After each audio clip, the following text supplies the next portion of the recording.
بسم الله والصلاة والسلام على نبينا محمد وعلى آله وأصحابه أجمعين أما بعد.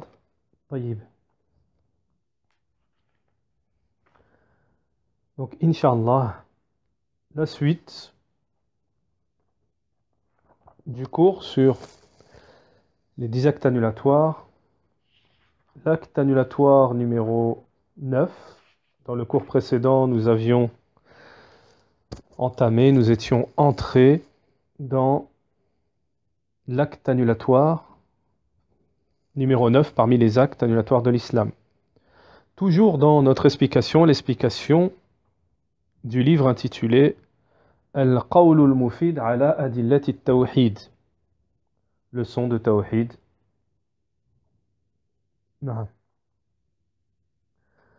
Donc, dans le cours précédent, petit récapitulatif, l'acte annulatoire ici, c'est le fait d'avoir la croyance que certaines personnes peuvent prétendre à sortir de la législation de Mohammed ﷺ, comme ce fut le cas du Khudar, qui est sorti de la législation de Moussa ﷺ. Celui qui prétend ça sera mécréant. Naham. Donc, dans le cours précédent, on avait fait une introduction, un genre d'introduction, pour démontrer déjà avec les preuves du Kitab wa Sunnah qu'on ne doit pas, personne à notre époque peut prétendre sortir de la législation du prophète alayhi salatu wassalam. Donc ça, dans le cours précédent, on l'a expliqué en détail, un petit détail bien sûr. Ensuite, on a expliqué l'histoire, le récit qui s'est passé avec Al-Khudar wa Moussa et Moussa. On a expliqué, on a un petit peu détaillé. Donc celui qui a écouté, il ne sera pas ignorant de ce récit. Il aura une vision de ce récit. Bien entendu, nous avons enjoint à regarder, lire dans le Coran, Surat Kahf, l'histoire entre le Khudar et Moussa pour plus de détails. Et on avait expliqué la liaison du récit du Khudar avec Moussa avec le chapitre. C'est parce que il y a des gens parmi les ignorants, parmi également les innovateurs, qui prétendent que,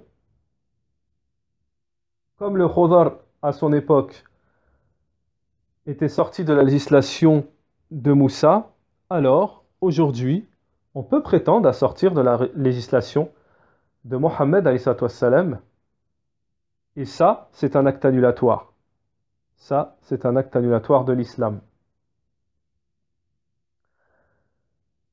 Alors, ici j'aimerais répondre à une ambiguïté. J'aimerais répondre à une ambiguïté qui est directement nous concerne ici dans le cours, mais également une ambiguïté où on va répondre dans un cas général parce que aujourd'hui les innovateurs se servent de cette ambiguïté que je vais mentionner. Cette ambiguïté, c'est de venir avec cette mas'ala qui nous concerne ici, celle de Khudar avec Moussa, ou avec une autre mas'ala, n'importe laquelle, dans l'aqida, le dogme, la croyance. Alors les innovateurs, ils viennent et ils disent « Oh mais ça, qui parle de ça aujourd'hui? Qui prétend ça? C'est plus à l'ordre du jour. » Vous nous apportez une aqida qui, ça y est, elle est révolue. Alors ça, ne croyez pas que ça n'existe pas. Il y a des gens aujourd'hui, comme certains innovateurs, ils prétendent ça. Alors en ce qui concerne, on va répondre d'abord à Moussa el-Khudar. Oui, c'est plus d'ordre du jour parce qu'aujourd'hui, il n'y a plus personne qui prétend ça, etc. En ce qui concerne Moussa el-Khudar, il y a des gens qui utilisent encore l'histoire du Khudar aujourd'hui. On m'a déjà posé une question dernièrement. Et une personne, justement, elle argumentait avec cette histoire du Khudar et le Moussa. Mais l'histoire de Moussa avec le Khudar, il faut bien savoir que c'est à une époque spécifique. Moussa, il était venu pour un peuple, pas pour toute l'humanité. Donc tout le monde n'était pas obligé de le suivre. Tandis que Mohammed, lui, il est venu pour toute l'humanité. Donc il n'y a pas un peuple qui dit, nous on a déjà notre prophète, on ne suit pas Mohammed, ça c'est... Inni rasulullahi ilaykum jami'an. Je suis le messager d'Allah pour vous tous, toute l'humanité. Donc on a expliqué ça précédemment. Hein. Cheikh Al-Fawzan, on a pris l'explication de Cheikh Al-Fawzan sur ça. Également, donc là on a répondu à l'ambiguïté en ce qui concerne directement Moussa al-Khudar, ici notre cours. Mais dans une vision plus générale, les Mubtadir, les innovateurs viennent et nous disent, oui, par exemple, vous nous parlez des Mu'tazila, des Jahmiya, des Khawarij, ils vous citent les noms des sectes, les attributs d'Allah, votre aqida, elle est plus d'ordre du jour. Attention, ça c'est une shubuha, une grande ambiguïté. Parce que même ça, c'est pas vrai, c'est un mensonge. Des Mu'tazila, même s'ils ne s'appellent plus les Mu'tazila, il y en a toujours. Et je connais même des frères qui sont tombés sur des Mu'tazilites et qui m'ont dit qu'ils sont des imams maintenant. Et qui m'ont dit à l'époque, qui m'avaient dit à l'époque au Yémen, Alhamdulillah qu'on avait étudié, que j'avais étudié Kashfa Shubuhat. Donc, la aqida des gens de la Sunna. Contrairement à ce qu'on dit, oui, elle est révolue, c'est plus d'ordre du jour. Il y a des gens, le fait d'avoir étudié cette aqida, ça les a sauvés des ambiguïtés. Par la réussite d'Allah. Et à une époque pas si lointaine. Également, les Asha'ira. Vous croyez que ça n'existe plus, les Asha'ira? La Aqida Asha'ira? Vous croyez que ça n'existe plus? Les Habbash, qui sont beaucoup propagés aujourd'hui sur la toile, ont une Aqida Asha'ira. Les Khawarij, vous croyez que ça n'existe plus? On répond aux innovateurs. Hein. Vous croyez que ça n'existe plus, les Khawarij? Les Takfiriyin, Daesh, etc. Ce ne sont pas les Khawarij, les enfants, les descendants des Khawarij? Également, les Soufis, n'en parlons pas. Combien y a-t-il de branches? Les Chiites, les Rawafid d'aujourd'hui, Rawafid, ou les Huthiyin qui sont zaïdites que vous trouvez également au Yémen. Aujourd'hui, le Yémen subit une fitna, et une grande fitna, une fitna de meurtre, de tout ce que vous voulez. Le Yémen est en guerre. Hein. À cause de quoi? Justement, à cause d'une aqida munharifa, d'une croyance déviante, qui a sa source à l'époque, après l'époque du prophète alayhi salam, avec Abdallah ibn Saba, c'est une personne qui est à l'origine des chiites, mais aujourd'hui ils sont toujours là, les chiites. Il ne faut pas dire toute votre aqida, elle est pas d'ordre du jour. On vient de prouver rapidement, en une phrase, que c'est du mensonge, ça n'est pas le cas. Les attributs d'Allah, comme certains innovateurs veulent nous faire croire aujourd'hui, les attributs d'Allah, oh, c'est révolu cette époque de nous parler, Allah il a ceci, Allah il n'a pas cela, Allah, personne aujourd'hui il parle de ça, c'est pas vrai. Les Habbash, c'est tout ce qui fait la différence. Par exemple, les Habbash, ils ne reconnaissent pas qu'Allah est au-dessus de son trône, ils rendent mécréant celui qui dit Allah est au-dessus de son trône, Allah il a des mains, Allah il a des pieds, etc. Donc, Aqida Ahl Sunnah, c'est valable jusqu'à la fin des temps. Lorsque le prophète a dit, ils lui ont posé la question, les Sahaba, Ya Rasulullah, man hiya, c'est qui au prophète d'Allah, au messager d'Allah, c'est qui ce groupe sauvé sur les 73? Le prophète il a dit quoi? Il a répondu, وَمَنْ كَانَ مِثَلْ أَنَا عَلَيْهِ الْيَوْمَ وَأَصْحَابِي. Celui qui est sur mon exemple aujourd'hui est celui de mes compagnons. Ils étaient sur quoi? Aqida salima, as-salima, la saine croyance, la pure, la vraie croyance des gens de la sunna jusqu'au jour de la résurrection.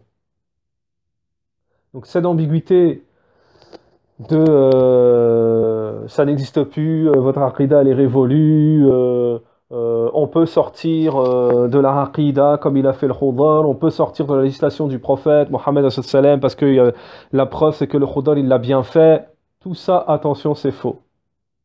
Il y a un prophète qui est venu, c'est le dernier des messagers.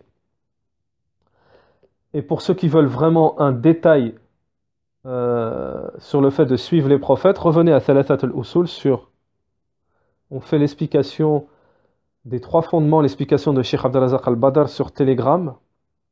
C'est l'explication des 3 fondements. En fait, c'est l'explication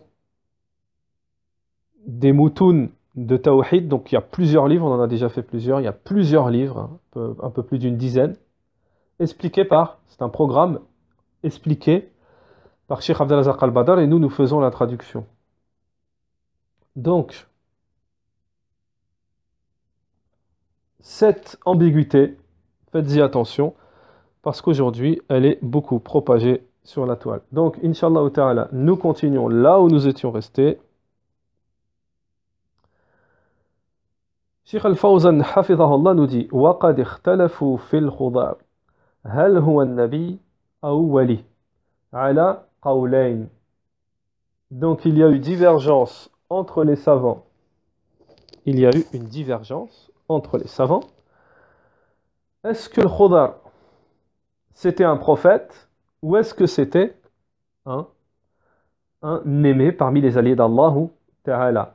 Donc on avait déjà commencé à répondre, on avait dit que la divergence, donc il y a 2 paroles de savants.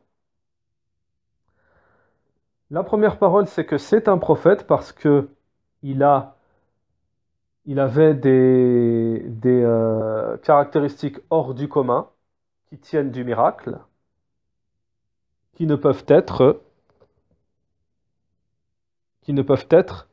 attribués que aux prophètes. Donc ça c'est la première parole de savant. La deuxième parole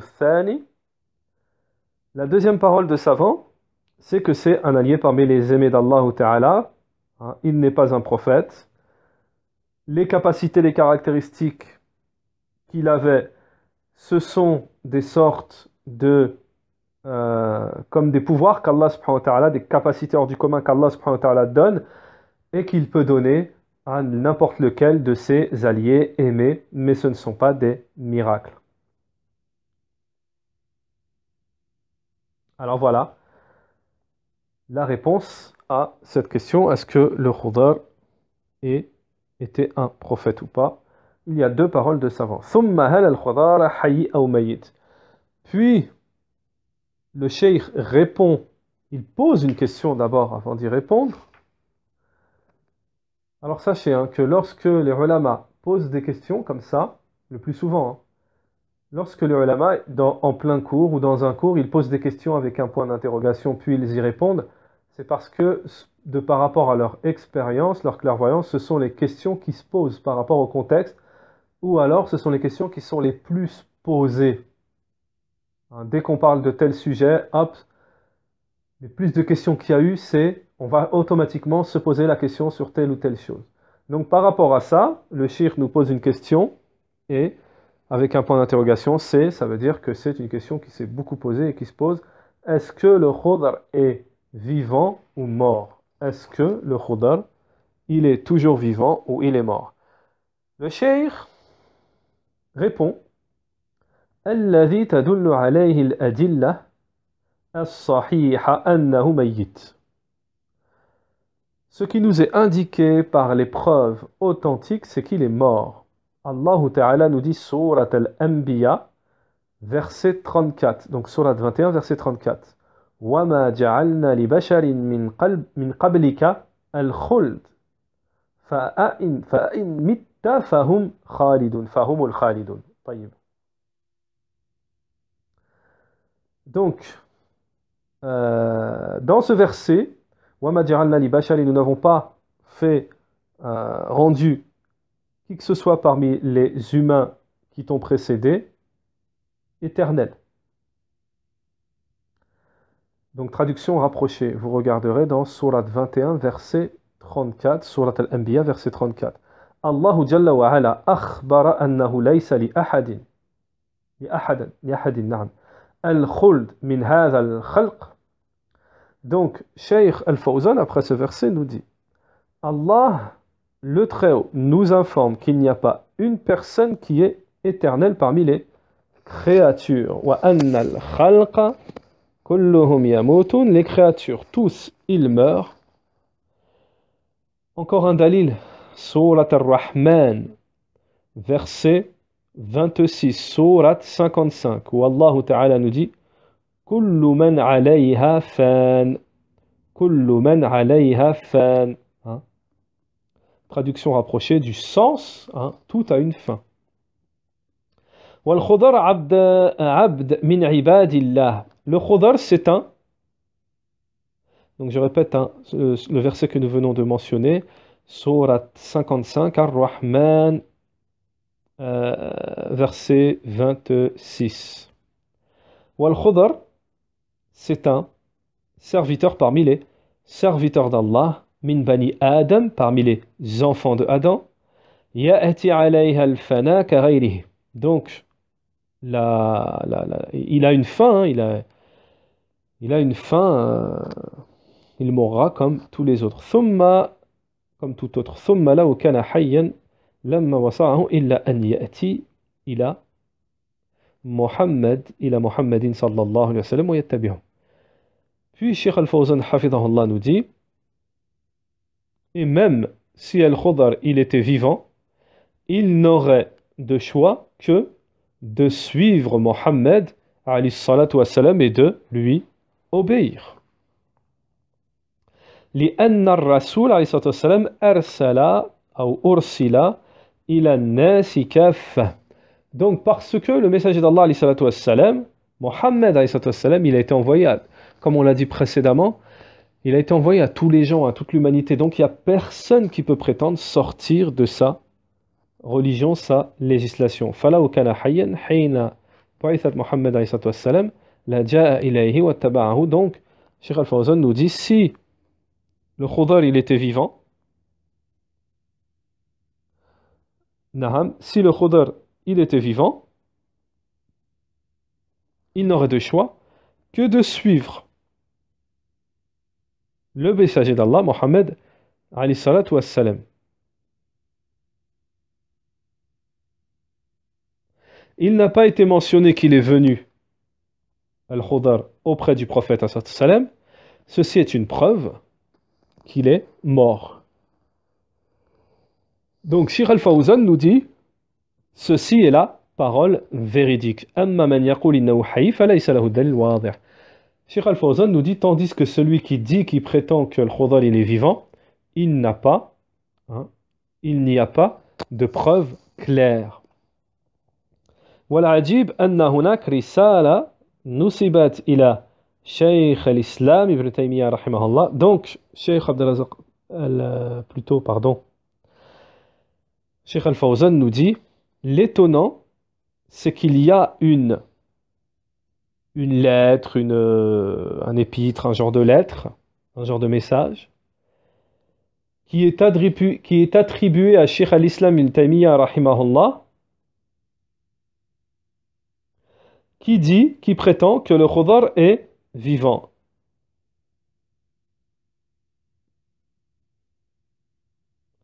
وبينما له رسالة أخرى تنفي حياة الخضر. طيب. Donc il a été mentionné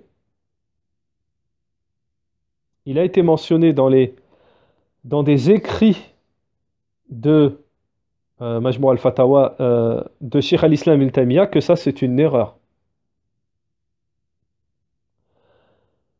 Donc dans certains autres écrits de Cheikh al-Islam Ibn Taymiyyah, il a été mentionné que ça c'est une erreur parce que Cheikh al-Islam Ibn Taymiyyah, il a une risala, un épître, hein, genre de petit livre, une autre épître qui vient dire le contraire. C'est-à-dire qui réfute que Al-Khudar est vivant. فهذه الرسالة التي نسبت إلى الشيخ في حياة الخضر غير صحيحة. Donc, l'épître qui a été, l'écrit, l'ouvrage qui a été attribué à Cheikh al-Islam Ibn Taymiyyah rahimahullah en disant que Al-Khudar est vivant, n'est pas authentique, nous dit Cheikh Al-Fawzan. Donc vous voyez, je fais une petite parenthèse. Donc vous voyez bien, vous constatez bien ici, il y a une faïda à retenir. Il y a une faïda à retenir importante.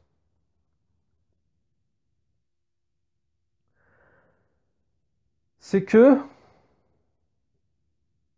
en ce qui concerne les ambiguïtés qui circulent, comme cette ambiguïté-là, vous voyez, les gens du faux, si Cheikh Al-Fawzan ici nous mentionne qu'il y a des gens qui prétendent qu'il est vivant, il y a des gens qui prétendent, même en s'affiliant à Cheikh, en attribuant cela à Cheikh Al-Islam, celui qui ne connaît pas, il va dire « Ah ouais, ben Cheikh Al-Islam, ah bah d'accord, l'ambiguïté, elle va rentrer. » Alors, ce que je voudrais dire dans cette parenthèse, c'est que les ambiguïtés, il n'y a pas 36 solutions pour s'en prémunir. Les ulama et tous les ulama nous disent, pour se prémunir, se préserver, se protéger des ambiguïtés, c'est la science. Il n'y a pas 36 solutions, c'est l'apprentissage de la science. L'ilmu nafi', la science utile de la religion d'Allah Ta'ala. Également, les ulama nous disent, faïda en plus, pour se préserver également des désirs et passions, shahawat, pour se prémunir, se préserver, se protéger, c'est la foi, l'iman. Donc, la faïda ici que je donne dans cette parenthèse, il y a deux choses qui détournent les ulama, ils nous disent, Cheikh Abdelrazak al-Badr, dans un de ses cours, il nous dit, il y a deux choses qui détournent du droit chemin, les ambiguïtés et les désirs, les passions, les désirs. Pour les ambiguïtés, le remède, c'est l'ilm. Pour les passions et les désirs, le remède, c'est la foi. Donc nous continuons. Donc, pour les ambiguïtés, parce qu'ici c'est plus notre contexte, il faut apprendre, écouter les cours où il y a des répliques, les cours où il y a surtout les cours de aqidah, de dogme, de croyance, de tawhid. Parce que je vous le dis, et ça vous avez dû le remarquer, depuis le temps que nous avons commencé cet enseignement, dans la croyance, dans les cours de croyance, il y a beaucoup de répliques aux innovateurs. Pourquoi? Et aux associateurs. Pourquoi? Parce qu'on ne peut pas expliquer la saine croyance sans expliquer la croyance corrompue. On va parler des gens de la sunna, on va parler des gens de la bid'a, des khawarij, on va parler du tawhid, on va parler des mushrikin. Donc celui qui veut un remède contre les ambiguïtés, alors écoutez beaucoup les cours. Écoutez beaucoup les cours. C'est pour ça que je l'ai dit et redit plusieurs fois, il y a des gens, les gens aujourd'hui sont plus focalisés sur les rappels qui sont profitables, alors que les cours sont encore plus profitables. Parce que des fois, on croit connaître. Oui, je sais, j'ai déjà entendu parler des Khawarij. Oui, je connais ceci. Oui, je connais les Habbash. Oui, je connais les Ash'aira. Oui, je connais ceci, cela. Oui, je connais les frères musulmans. Mais quand l'un d'eux va venir avec une ambiguïté qui va te frapper en plein front, en plein cœur plutôt, pardon, en plein cœur, et que tu croyais connaître, mais qu'en vérité tu connais que en surface, ce qui n'est pas suffisant, il faut connaître en détail. Et bien là, tu seras mal. Il ne faut pas croire que ça n'existe pas, parce que je reçois des messages de gens qui ont des ambiguïtés incroyables. Des ambiguïtés. Allahul Musta'an. Khair, Inch'Allah. Alors, Cheikh Abdelazaq al-Badr, hafidhahullah, nous dit فهذه الرسالة التي نسبت إلى الشيخ في حياة الخضر غير صحيحة. Donc, ce qui a été attribué comme écrit à Cheikh al-Islam ibn Taymiyyah, comme quoi le Khudar il serait vivant, n'est pas authentique, nous dit Cheikh al-Fawzan. ولو كانت صحيحة فالاعتماد على رسالته الثانية التي تباع فيها الأدلة والإنسان إذا كان له قولا أحدهما موافق للأدلة والثاني مخالف الأخذ بالذي يوافق الأدلة. Il nous dit, Cheikh Al-Fawzan, même si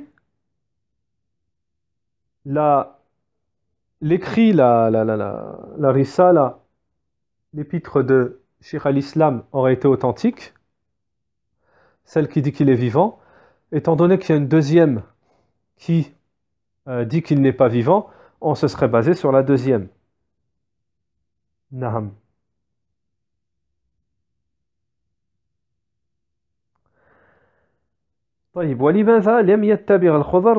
Alors, on a une troisième, ou plutôt une deuxième question ici de Cheikh Al-Fawzan. Alors, je vais encore vous donner une faïda en ce qui concerne les questions. Je vais encore vous donner une faïda.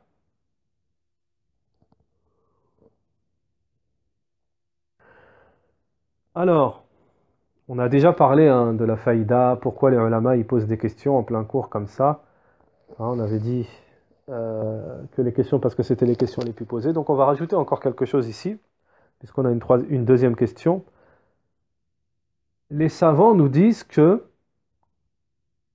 les questions-réponses, cette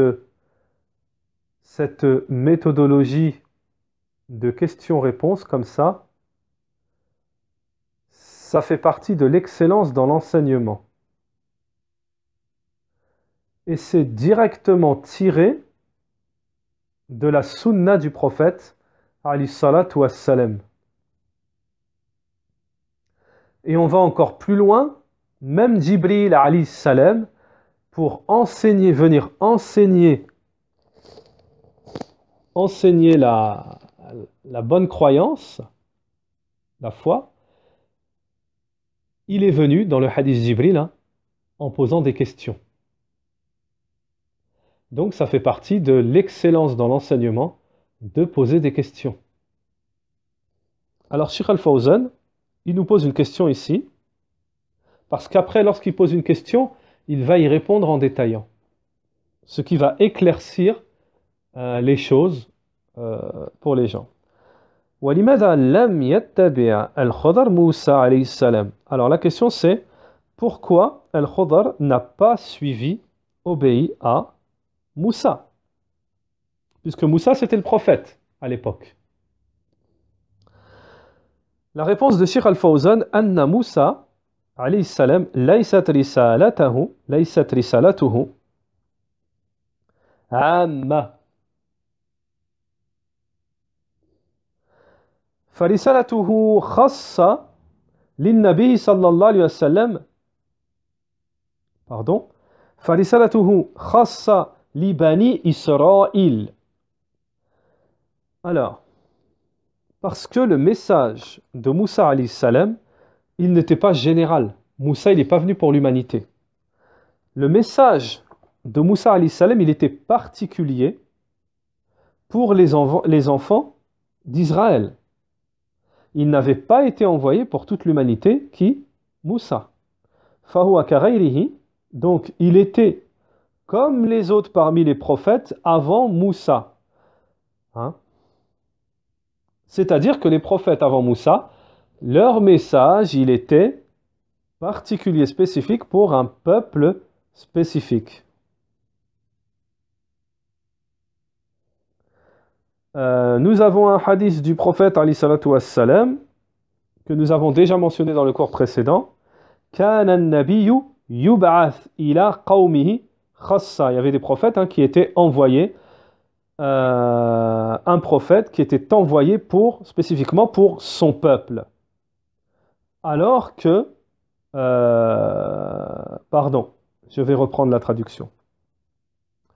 Le prophète, alayhi salatu wassalam, était un prophète envoyé pour son peuple particulièrement et envoyé également pour toute l'humanité, tous les gens. Donc il était envoyé non seulement pour son peuple, mais en plus pour toute l'humanité. Mohammed, alayhi salatu wassalam. Tandis que Moussa, alayhi salatu wassalam, innama bu'itha ila nabi ila bani.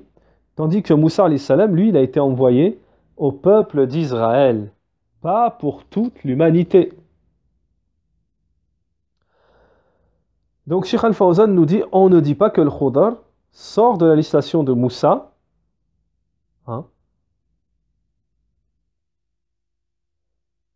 فلا يقال أن الخضر خرج من شريعة موسى. On ne dit pas que le Khudar est sorti de la législation de Moussa parce que il ne faisait pas partie de la communauté de Moussa à la base. Pour qu'on puisse dire, il est sorti de la législation de Moussa. Lui, il fait pas partie. Comment il a pu sortir de la législation de Moussa alors qu'à la base, il ne fait pas partie du peuple de Moussa? Voilà ce que nous dit Cheikh Al-Fawzan. Donc, on ne peut pas prétendre à cette ambiguïté. Donc, ça, c'est une ambiguïté. Une fausse ambiguïté utilisée par les gens de l'innovation et autres. Wal-khuruj an shari'at Muhammad sallallahu alayhi wa sallam anwa'. Donc, comme on passe à un autre sujet, et qu'ici, on va faire ça en un cours, dans le cours prochain, Inch'Allah, on terminera cet acte annulatoire. Dans le cours prochain, on expliquera, Cheikh Al-Fawzan nous dit, que le fait de sortir de la législation de Mohammed, il y a plusieurs genres. Il y a plusieurs manières de sortir de la législation de Mohammed, et on expliquera ça dans le prochain cours. En un cours, on terminera cet acte annulatoire avant d'entamer le 10e et dernier acte annulatoire de l'islam. Subhanakallahumma bihamdik wa ashhadu an la ilaha illa ant wa astaghfiruka wa atubu ilayka.